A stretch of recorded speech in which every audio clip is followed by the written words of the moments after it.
सोनारच्या हातूनच काढ टोचायला. या बघा या डॉक्टर इंबे ताई यांच्याकडून ऐका काही डोक्यात काहीतरी प्रकाश पाडून घ्या.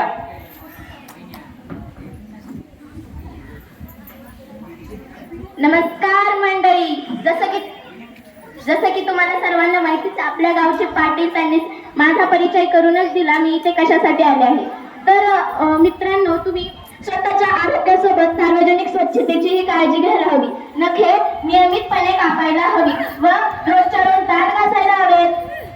मॅडम हे दात नाही घासून सध्याकडे गंपवतो.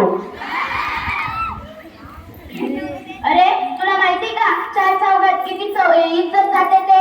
रोजच्या रोज अंघोळ करायला हवी. मॅडम हे आम्हालाच नाही करीत. मी मागाशीच गेलतो पाहिला.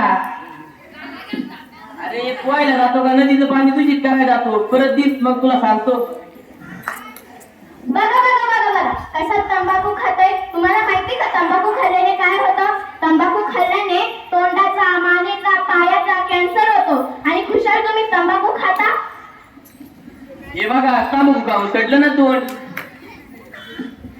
किती हा तुमच्या गावात अस्वच्छपणा, किती हा गलिच्छपणा. आणि या गलिच्छपणाने गटारे, सांडपाणी तयार होतात आणि या सांडपाण्यांमुळे विविध प्रकारचे आजार उदाहरणार्थ डेंग्यू, मलेरिया, टायफॉइड इत्यादी प्रकारचे रोग पसरतात. आणि हे ज्या तुम्ही बिड्या वाटतात ना, त्याच्यामुळे खूप वायू प्रदूषण होते. आणि वायू प्रदूषण झाल्याने एक दिवस असा येईल का तुम्हाला या भूतलावर, या पृथ्वी तलावर श्वास घेण्याची